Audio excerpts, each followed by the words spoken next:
हरे कृष्णा। स्वागत है आप सभी का कृष्ण पुस्तक के 13वें दिन के सत्र में। 10वां अध्याय जिस पर हम कल भी चर्चा कर रहे थे उसका कुछ भाग शेष रह गया था, जिस पर हम आज उसको चर्चा करके और उसको आज पूर्ण करेंगे। 10वें अध्याय को, जिसका नाम है नल कुबर तथा मणिग्रीव का उद्धार। तो हम देख रहे थे कि नारद जी, जिनको नलकूबर मणिग्रीव की उस अवस्था पर बहुत दया आ गई, और यहाँ पर प्रभुपाद उसको बहुत विस्तार से समझा रहे हैं कि धन के मद में व्यक्ति इतना चूर हो जाता है कि उसको संतों का सम्मान कैसे किया जाना चाहिए, कि कैसे वैष्णवों की सेवा की जानी चाहिए, क्या वैष्णव एटिकेट्स हैं, वो कुछ उसको याद नहीं रहते हैं। धन का मद इतना बलवान होता है।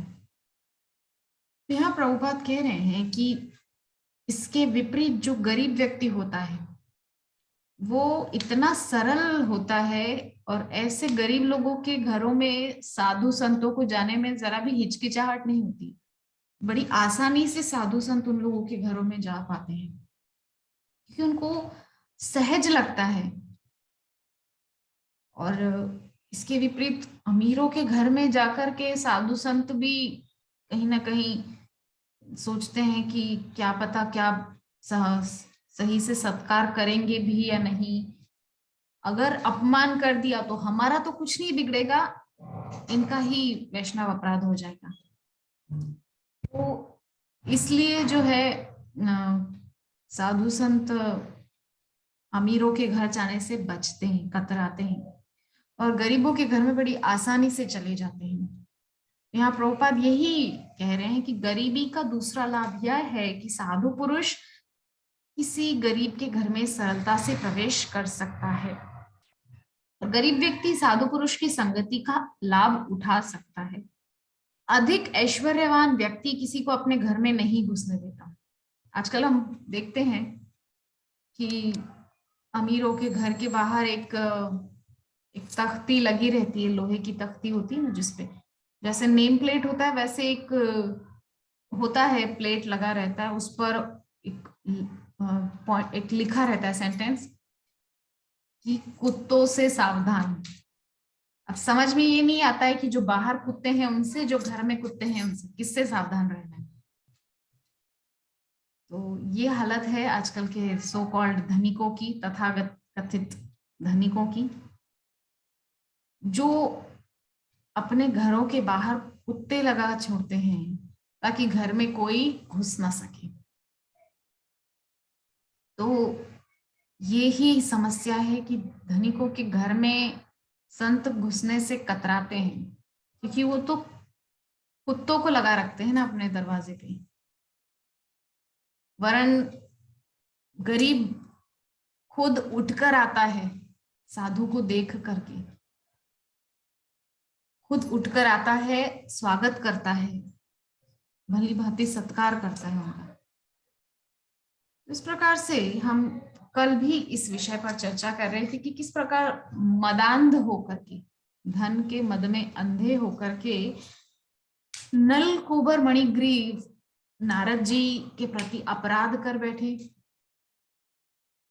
तो हम कल भी चर्चा कर रहे थे कि किस प्रकार से गरीबी में रहना भी एक तपस्या है। सुदामा जी के जीवन चरित्र से अच्छा उदाहरण यहाँ पर और कोई हो ही नहीं सकता। यद्यपि वे गरीब नहीं थे,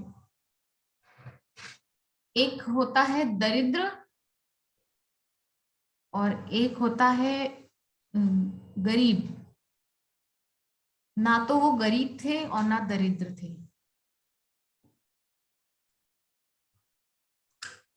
वे एक शुद्ध भक्त थे। और शुद्ध भक्त किसी भी सामाजिक रूपरेखा के बंधन से परे होता है। तो यहाँ पर हम समझें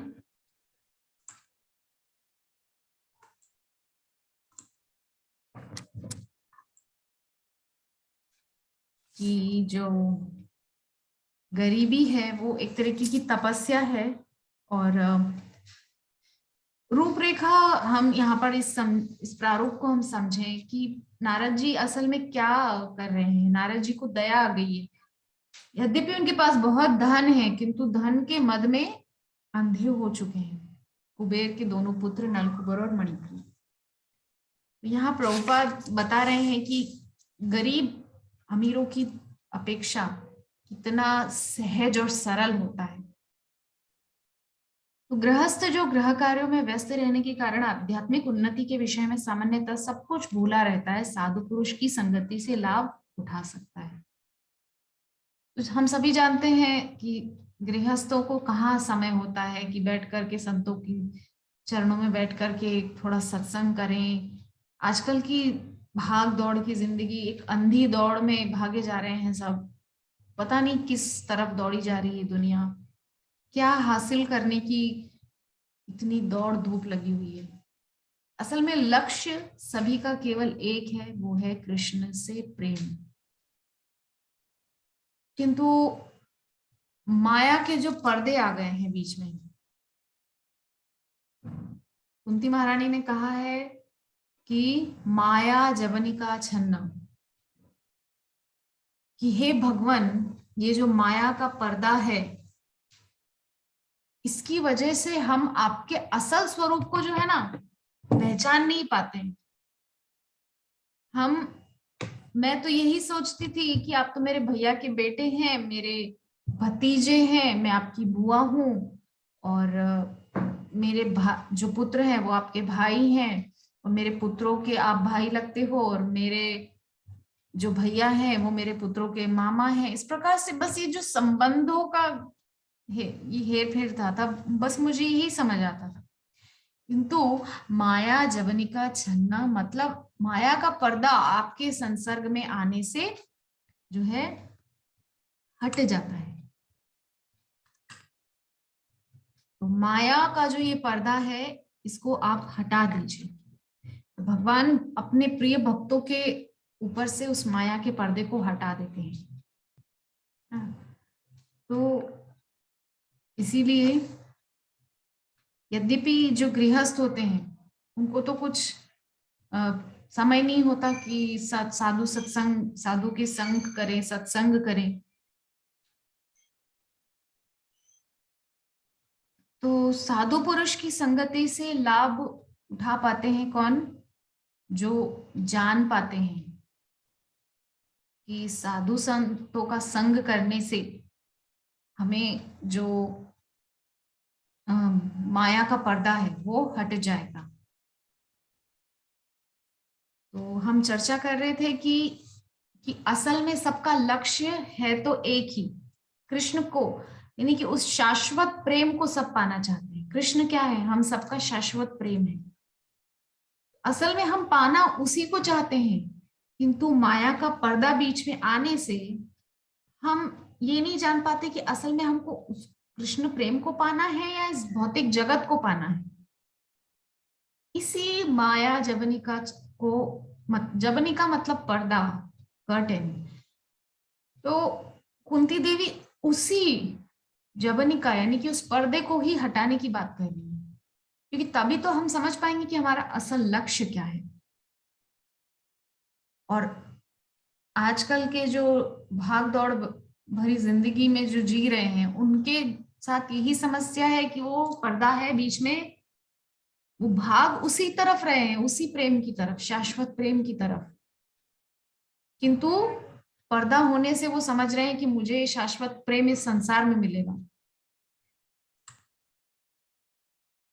तो समस्या जो है यही है कि साधु संग नहीं कर रहे हैं, सत्संग नहीं करेंगे तो ये माया का पर्दा हटेगा नहीं और हम अपने असली लक्ष्य को पहचान नहीं पाएंगे, है ना।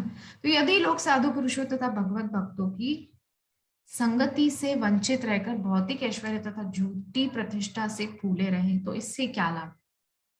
वही जिस पर हम अभी चर्चा कर रहे थे कि असल में हमको चाहिए कृष्ण से प्रेम, हम उनको प्रेम देना चाहते हैं, उनसे प्रेम पाना चाहते हैं।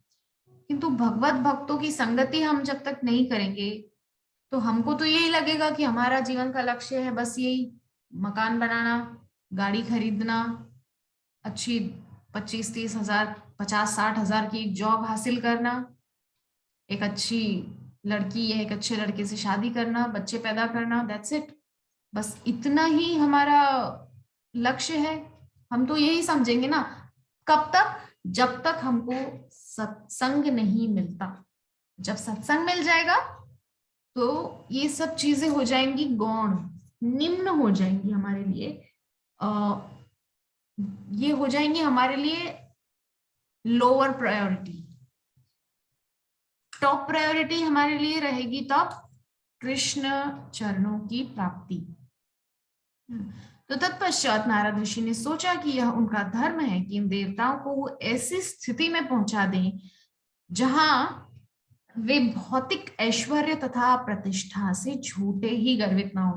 किस अवस्था में पहुंचा दिया नारद जी के शाप ने उनको? वृक्ष अवस्था में। अब वृक्ष क्या तो अभिमान करेगा, और क्या तो वृक्ष धन अर्जन करेगा, किसी भी प्रकार से क्या मतलब वृक्ष कर पाएगा? तो जड़ अवस्था में होता है ना। ऐसी जड़ अवस्था में वृक्ष है तो ना तो उसको धन का अभिमान होने वाला है, ना ही कोई सगे संबंधियों का अभिमान होगा, ना गाड़ी बंगले मकान इसका अभिमान होगा। एक जैसे खड़े रहो सालों साल, धूप लग रही है, बारिश लग रही है, ठंडी लग रही है, कुछ भी हो, खड़े रहो, है ना। तो उस अभिमान से जो मद था उनको, धन का मद, स्त्रियों का मद, उससे उनको बाहर निकालने के लिए ही नारद जी ने उनको वृक्ष योनि में भेजा था, ताकि वो समझ सकें कि असल में ये सब नाशवान है, सब समाप्त हो जाता है एक समय पर। तो नारद जी दयालु थे और वे उन्हें पतित जीवन से उबारना चाह रहे थे, किंतु वे तमोगुणी थे और अपनी इंद्रियों को वश में न रख सकने के कारण विषयी जीवन के प्रति लिप्त थे। तो संत तो रामचरितमानस में भी तुलसीदास जी ने कहा है कि संत हृदय नवनीत समाना। संतों का जो हृदय है वो नवनीत के समान होता है। नवनीत क्या होता है? जरा सी उसमें गर्मी लगे, आंच लगे, तुरंत पिघल जाता है। इसी प्रकार से संतों का हृदय तुरंत पिघल भी जाता है। ऐसे कई उदाहरण हैं शास्त्रों में, भागवत में कई उदाहरण हैं। देवल ऋषि, देवल ऋषि के प्रति हुहु नाम के गंधर्व ने अपराध किया था। देवल ऋषि ने क्रोध में आकर शाप तो दे दिया कि जाओ तुम, बहुत पांव, तुमको नीचे से पांव पकड़ने का शौक है ना, अब जाओ तुम ग्राह बनो और ऐसे ही पांव पकड़ते रहो सबका, जाओ। तो शाप दे दिया। अब जब गिड़गिड़ाने लगा कि नहीं नहीं मैं तो गंधर्व हूं, आप कहाँ मुझे ग्राह योनि में डाल रहे हैं, मैं तो गंधर्व हूं, तो देवल ऋषि को दया आ गई तुरंत। बोले ठीक है, भगवान के सुदर्शन चक्र का स्पर्श होगा और तुम पुनः तुम्हारे जो तुम्हारे गंधर्व योनि को तुम प्राप्त हो जाओगे पुनः तुम। ये हुहु हाहा दो भाई हैं, हुहु और हाहा नाम के दो भाई हैं, गंधर्व हैं। ये देवताओं को अपने गीत संगीत नाटक हास्य कला के द्वारा उनका उनका उनको रिझाते हैं, उनको प्रसन्न करते हैं, उनको आनंदित करते हैं, उनका इंटरटेनमेंट करते हैं। देवलोक में जो जो वासी हैं उन लोगों को अपने नाट्य संगीत हास्य कला से रिझाते हैं। ये है दोनों भाइयों का काम, हुहु और हाहा का। किंतु देवल ऋषि के शाप से जो हुहु था वो ग्राह बन गया था, मगरमच्छ। तुरंत दया आने से देखिए तो देवल ऋषि ने उनको फिर से कितना सुंदर वरदान भी दे दिया कि भगवान के सुदर्शन चक्र का स्पर्श होने से तुम्हारी मुक्ति होगी इस ग्राह योनि से। इसके अलावा अगस्त्य ऋषि, अगस्त्य ऋषि को भी क्रोध आया था, किस पर? इंद्रद्युम्न राजा पर, पांड्यवंशी राजा जो भक्ति करने के लिए निकले थे, किंतु इंद्रद्युम्न को ध्यान नहीं रहा कि इतने महान अगस्त्य ऋषि मेरे आसपास हैं, और जड़ होकर बैठे रहे। तो अगस्त्य ऋषि ने भी शाप दे दिया कि तुमको बहुत अभिमान है तो जड़ हो जाओ, हाथी बन जाओ। जड़ बुद्धि वाले हाथी बन जाओ। किंतु फिर दया आ गई और दया के वश उन्होंने कहा कि साक्षात भगवान श्री हरि तुम्हारा उद्धार करेंगे। तो ऐसे कई उदाहरण हमारे शास्त्रों में भरे पड़े हैं जिनमें ये साबित हुआ है कि नारद सारे संतों ने जिन जिनको श्राप दिया है उनको वही वो शाप उनके लिए वरदान बना है। जय विजय चतुष कुमारों द्वारा उनको मिला था शाप, किंतु बार बार भगवान के हाथों से मरकर उन्होंने पुनः मुक्ति को प्राप्त किया है। तो संतों के शाप भी वरदान रूप में बन जाते हैं। तो यहाँ नारद जी भी नलकुबर मणिग्रीव के साथ वही हो रहा है। नारद जी उनको शाप तो दे रहे हैं किंतु क्रोध में नहीं दे रहे हैं, उन पे कृपा पूर्वक उनको शाप दे रहे हैं और बोल रहे हैं कि तुमको भगवान श्री कृष्ण का स्पर्श होगा, पुरुषोत्तम भगवान श्री कृष्ण का स्पर्श मिलने से तुम दोनों का उद्धार होगा। तो अतः नारद मुनि ने विचार किया कि इन दोनों देवताओं को 100 वर्षों तक वृक्ष के रूप में क्यों न रहने दूं। इसके बाद भगवान की अहेतु की कृपा से इन्हें भगवान के साक्षात दर्शन हो सकेंगे और पुनः देवताओं का तथा भगवत भक्तों का जीवन प्राप्त कर सकेंगे। इसके बाद ऋषि नारद अपने धाम नारायण आश्रम को लौट आए और वे दोनों देवता वृक्ष में परिणत हो गए। यमलार्जुन के वृक्ष थे, दोनों जुड़वा थे। हम परसों के सत्र में और कल के सत्र में भी चर्चा कर चुके हैं। भगवान ऊखल को लेकर के उनके बीच में से निकले, भगवान के श्री अंग का स्पर्श हुआ, दोनों उस जड़ योनि से तुरंत बाहर निकल के अपने दिव्य शरीर को प्राप्त कर लिए। ऊखल से जो है उस पेड़ की जड़ें उखड़ गई और वो पेड़ गिरा, धम्म से बहुत जोर का शब्द हुआ। तो यद्यपि बालक कृष्ण काष्ठ की उखल में बंधे थे किंतु वे अपने परम भक्त नारद की भविष्यवाणी को पूरा करने के लिए यमल वृक्षों की ओर बढ़ते गए और समक्ष खड़े जो वृक्ष थे वो कुबेर के पुत्र हैं, हम चर्चा कर ही चुके हैं। यद्यपि वे स्वयं उस मार्ग से आगे निकल गए किंतु काष्ठ का उखल बड़ा होने के कारण वृक्षों के बीच में फंस गया। छोटे से कन्हैया है 3-4 वर्ष के, वो तो निकल गए पार करके, है ना। तो जो ही उन्होंने बल लगाकर रस्सी खींचना चाही तो शाखाओं समेत धम्म से पृथ्वी पर वो वृक्ष गिर पड़े और अग्नि के समान प्रज्वलित 2 महापुरुष वहां से प्रकट हुए वृक्षों में से और सारी दिशाएं जगमगा उठी। तो दोनों विशुद्ध पुरुष बालक कृष्ण के समस्त उपस्थित हो गए और हाथ जोड़कर स्तुति करने लगे। क्या कह रहे हैं कि वाणी गुणान कथने श्रवणं कथायाम हस्तौ च कर्मसु मनस्तव पादयोर्नः स्मृत्याम शिरस्तव निवास जगत प्रणामे दृष्टि सताम दर्शने स्तु भवत तनूनाम। बहुत ही सुंदर स्तुति इस श्लोक के माध्यम से कहना चाह रहे हैं नलकुबर मणिग्रीव की हे पुरुषोत्तम भगवान श्री कृष्ण कि वाणी गुणानुकथने, हे भगवान आप भगवान योगेश्वर हैं। विद्वान ब्राह्मण जानते हैं कि यह दृश्य जगत आपकी उन शक्तियों का विस्तार है जो कभी प्रकट होती हैं और कभी अप्रकट रहती हैं। समस्त प्राणियों के जीवन शरीर तथा इंद्रियों के आदिदाता आप हैं। आप शाश्वत ईश्वर भगवान विष्णु हैं जो सर्वव्यापी हैं तथा प्रत्येक वस्तु के शाश्वत नियामक और नित्य काल हैं। आप इस दृश्य जगत के मूल स्रोत हैं जो प्रकृति के तीनों गुण सतो रजो तमो के अधीन कार्य कर रहा है। हम पहले भी चर्चा कर चुके हैं कि भगवान के अधीन है प्रकृति और प्रकृति के अधीन है हम सब जीव, है ना। तो आप नाना रूपधारी प्राणियों में परमात्मा रूप में निवास करते हैं और भली भांति जानते हैं कि उनके शरीरों तथा मनों के भीतर क्या हो रहा है। हम बहुत अच्छे से जानते हैं इस बात को, कई संतों ने भी इस बात को समझाया है कि भगवान है अंतर्यामी, उनका एक नाम है अंतर्यामी। तो जब भगवान अंतर्यामी हैं तो कुछ बोलकर उनको बताया क्यों जाए कि मुझे ये चाहिए या मुझे ये कष्ट है। अंतर्यामी होने के नाते वो तो सब जानते हैं कि क्या क्या चल रहा है अंतर में, है ना। तो अतः आप समस्त जीवात्माओं के समस्त कार्यों के श्रेष्ठ निदेशक हैं। यद्यपि आप माया के गुणों के वशीभूत वस्तुओं के बीच रहते हैं, किंतु ऐसे कलुषित गुणों से प्रभावित नहीं होते।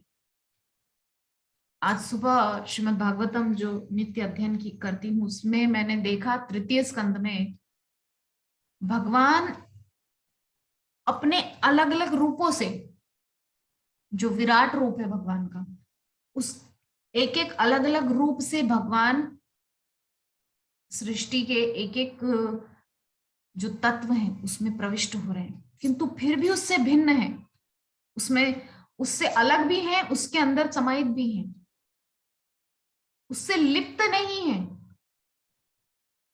ये भगवान की एक अचूक माया है जिसको हम नहीं समझ सकते। उसमें होकर भी उसमें नहीं होना, ये भगवान की ही सामर्थ्य है।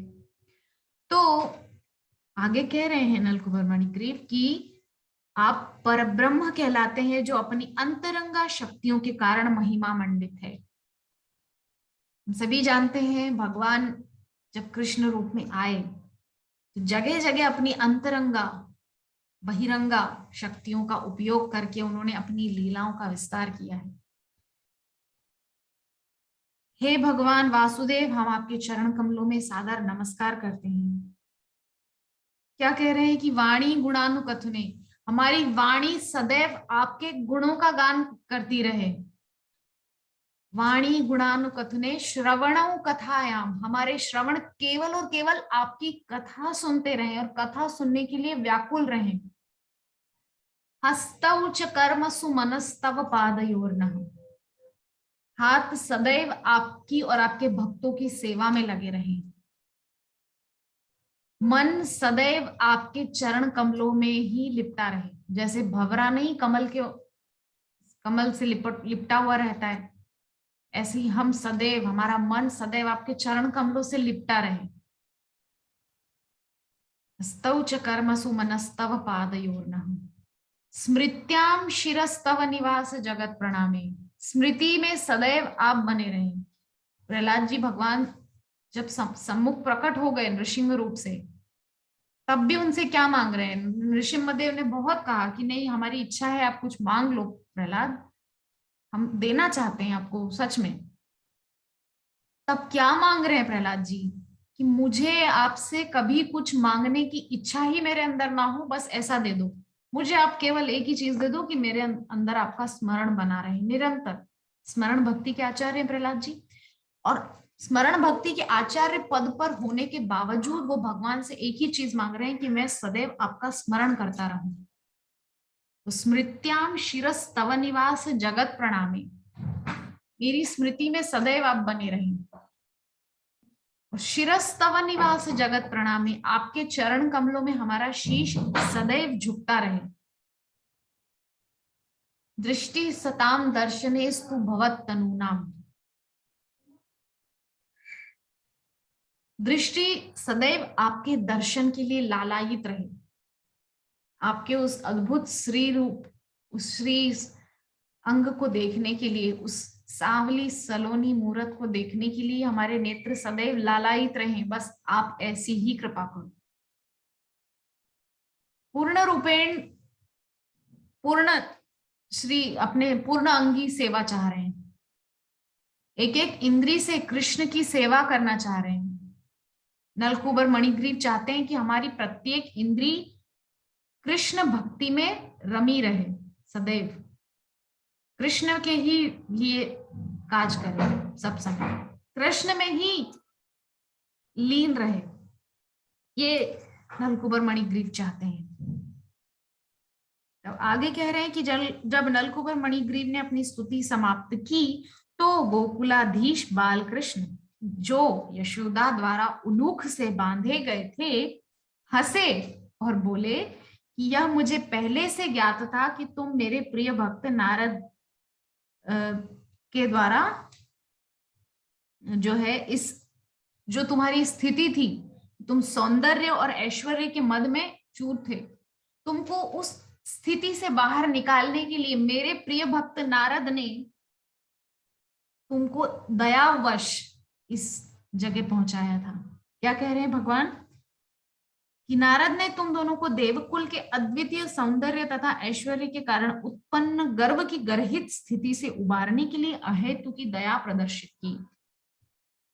दयावश तुमको यहां पहुंचाया मेरे प्रिय भक्त ने। उन्होंने तुम्हें नरक में जाने से बचाया है। यद्यपि नारद जी चाहते तो उस समय क्रोध में बोल सकते थे कि तुम दोनों धूर्त बालकों ने एक संत का, एक शुद्ध भक्त वैष्णव का अपराध किया है, नारद जी का। वो सीधे बोल भी सकते थे कि तुम जाओ नरकों में सड़ो कई कई युगों तक, किंतु नहीं। संत का हृदय इतना पुनीत होता है, इतना पावन होता है कि दया करके उन्होंने उनको बोल दिया कि जाओ, तुमको कृष्ण का स्पर्श होगा, भले ही तुम जड़ योनि में जा रहे हो। ये सारी बातें मुझे पहले से ज्ञात हैं, क्योंकि भगवान तो अंतरात्मिक सर्वभूत वो है, सर्वभूत में निवास करने वाले, जगन निवास है, सब कुछ जानते हैं। उनकी जानकारी में ही सब कुछ हो रहा है। मयाध्यक्षेण, भगवान श्रीमद् भगवद गीता में बोलते हैं एक श्लोक, मुझे इस समय स्मरण में नहीं आ रहा है। मेरी ही अध्यक्षता में ये प्रकृति अपना सारा कार्य करती है।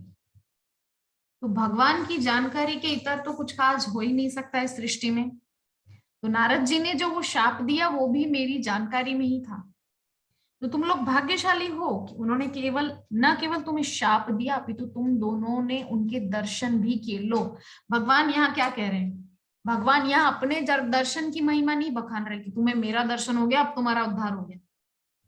भगवान अपने भक्त के दर्शन की बात कर रहे हैं। क्या कह रहे हैं भगवान कि ना तुमको केवल उन्होंने शाप दिया, बल्कि तुमको उनका दर्शन भी हो गया, तुम दोनों को, नारद जी का।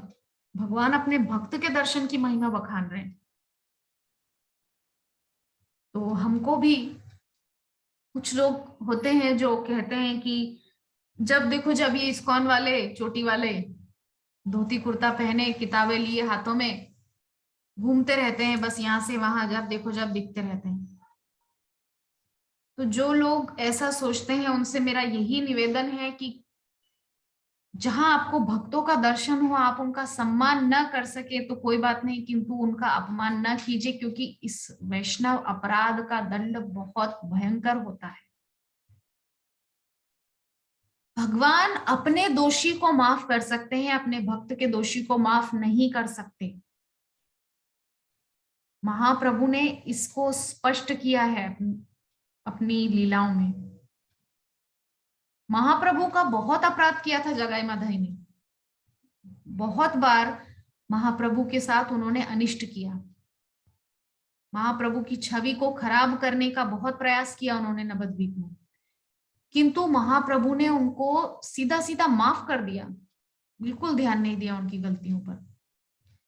किंतु जब महाप्रभु के प्रिय, प्राणों से प्रिय नित्यानंद प्रभु पर हमला किया जगाई माधई ने, प्राण घातक हमला, प्राणों से प्रिय महाप्रभु के प्राण श्री नित्यानंद प्रभु पर जब उन्होंने आघात किया, तो अपने प्राणों से प्रिय नित्यानंद प्रभु के अपराधियों को महाप्रभु क्षमा नहीं कर पाए। तब उन्होंने कहा, अगर तुमको मेरा प्रिय नित्यानंद सब क्षमा करे तब ही मैं कुछ कर सकता हूं। और हम अम्बरीश महाराज के जो प्रसंग है श्रीमद् भागवत में, उससे भी हम जानते हैं इस बात को, भगवान अपने अपराधी को क्षमा कर सकते हैं, अपने भक्त के अपराधी को क्षमा नहीं कर सकते। किंतु यहाँ पर भक्त के अपराधी को क्षमा क्यों कर रहे हैं? क्योंकि भक्त ने ही कृपा करके कृष्ण तक पहुंचाया उनको, और वहां भी नित्यानंद प्रभु ने ही कृपा करके जगाई माधई को महाप्रभु के चरणों तक पहुंचाया था। और अम्बरीश महाराज के प्रसंग में भी अम्बरीश महाराज ने स्वयं क्षमा किया दुर्वासा ऋषि को, तब दुर्वासा ऋषि विष्णु से भी क्षमा मांगे और सुदर्शन चक्र से भी क्षमा मांगी। तो भक्त का अपराध भगवान सहन नहीं कर सकते। प्रबल प्रेम के पाले पड़कर प्रभु को नियम बदलते देखा। अपना मान टल जाए, भक्त का मान न टलते देखा। ये भगवान की भक्त वत्सलता है, भक्त वत्सलता का सूचक है, प्रमाण है। तो यदि कोई बद्ध जीव संयोगवश नारद जैसे साधु पुरुष का साक्षात दर्शन प्राप्त करता है, नारद जी के विषय में तो भागवतम में लिखा है कि नारदो देव दर्शन। अगर आपको नारद जी का दर्शन हुआ है तो आपको भगवान श्री हरि नारायण जगन निवास के दर्शन अवश्य होंगे, निश्चित ही। कहां से ये साबित हुआ? हिरण्याक्ष। हिरण्याक्ष हिरण्याक्ष जो है, पहले किसका दर्शन किया था? नारद जी का। नारद जी को मिलते ही बोला कि मेरे बदन में खुजली मच रही है, आप आओ मेरे से युद्ध करो। कोई मिलता नहीं युद्ध करने के लिए। नारद जी बोले भैया हमको माफ करो, हम तो नारायण नारायण जपते हैं, हमको युद्ध वगैरह करना नहीं आता। तो बोले कोई बताओ ऐसा जो मेरे से युद्ध कर सके। बोले देखो पृथ्वी को जल में से ऊपर लेकर एक सूकर आ रहा है, उसको जाकर के ललकारो, वो तुम्हारी इच्छा पूरी कर देगा युद्ध की। तो क्या हुआ? नारदो देव दर्शन। हिरण्याक्ष को नारद जी का दर्शन हुआ, तत्पश्चात भगवान के दर्शन भी हो गए।